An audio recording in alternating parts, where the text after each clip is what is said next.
umat yang sangat lembut. Rasulullah mengajarkan berbagai kelembutan dalam hidup kita. Karena itu beliau sallallahu alaihi wasallam disebut dengan nama Muhammad. 4 kali diulang di Quran.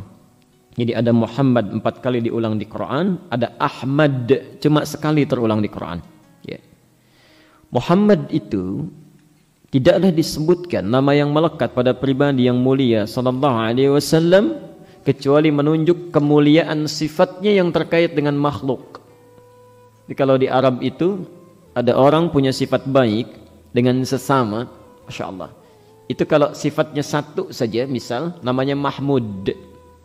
Mahmud. Misal ada orang jujur, jujur saja, yang nampak jujurnya, sabarnya masih agak kurang, itu Mahmud. Ya.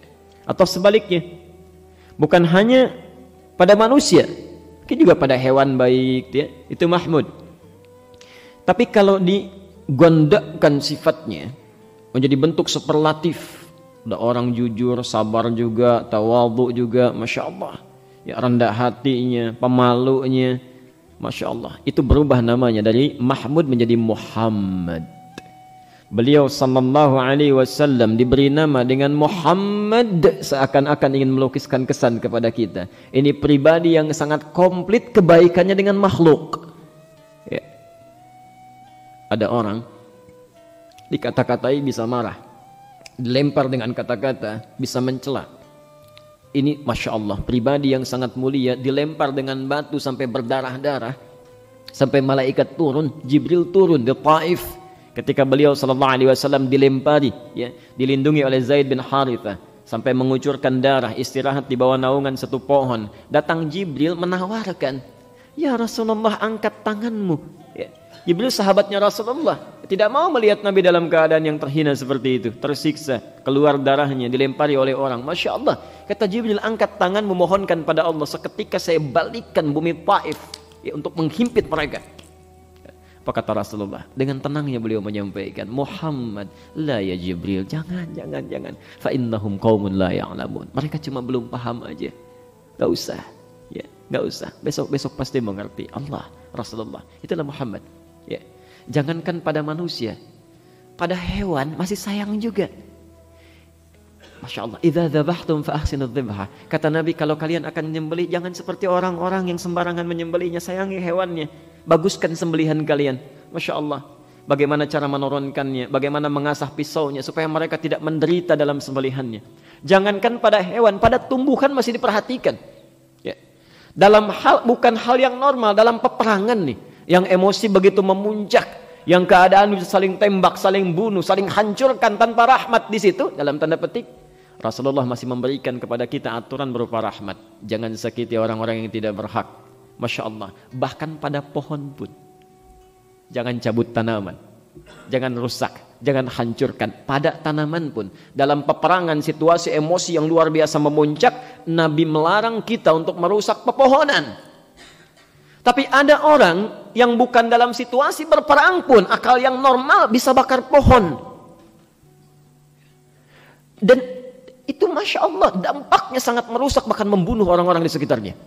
Asapnya menyebar, bayi-bayi yang tidak bersalah kena ispa sampai meninggal dunia. Allah, maka tolong sampaikan kepada kami, jika ada yang disebutkan orang-orang yang menanam pohon pahalanya menjadi sedekah jariyah, maka bagaimana dengan orang-orang yang merusak pohon, membakar dan menularkan asap dalam kehidupannya? Kami saksikan di jalan-jalan itu, Masya Allah, pohon-pohon yang sudah tumbuh memberikan oksigen, ya Masya Allah, itu gratis dengan izin Allah, dan mereka bertasbih pada Allah Subhanahu Wa Taala. Tiba-tiba di akhir kehidupannya dibakar habis, dan sangat banyak itu, Masya Allah, kami saksikan. Maka saya memohon, ya, dan saya meminta kepada antum semua, kita sama-sama doakan itu, ya, orang-orang dimaksudkan. Jika memang ada pelaku di antaranya adalah orang Islam, kita mohon kepada Allah untuk dibimbing, dilembutkan hatinya untuk bertobat kepada Allah Subhanahu Wa Taala.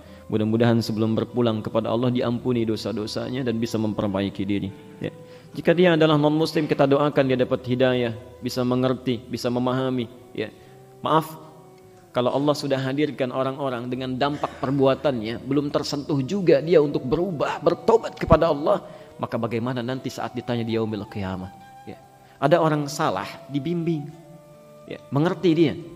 Ini orang salah, dampaknya langsung diberikan nih karena perbuatan kamu. Orang menderita, bukan cuma ribuan orang, bahkan ada yang wafat, meninggal. Bukan cuma orang dewasa, anak kecil baru berbulan-bulan sudah meninggal. Ditampakkan di depan matanya, belum iba juga. Allah, dengan cara apa lagi itu mesti diingatkan. Ya. Karena itu bertakwalah kepada Allah, saudara-saudariku. Ya, pertahankan kebaikan dalam kehidupan dan cobalah tebarkan kebaikan-kebaikan, karena itu yang menentukan kebahagiaan kita dunia dan akhirat kita.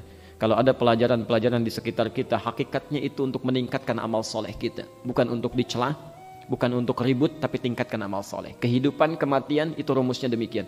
Quran surah 67 ayat yang kedua. Al-Mulk, kita hafal itu. Huwallazi khalaqal mauta wal hayata liyabluwakum ayyukum ahsanu amala. Dialah Allah yang menciptakan kematian, proses kehidupan sampai orang meninggal, dinamika hidupnya. Ada bayi kena asap, ada macam-macam. Ya. Wal hayah, dan dinamika dalam hidup yang masih hidup.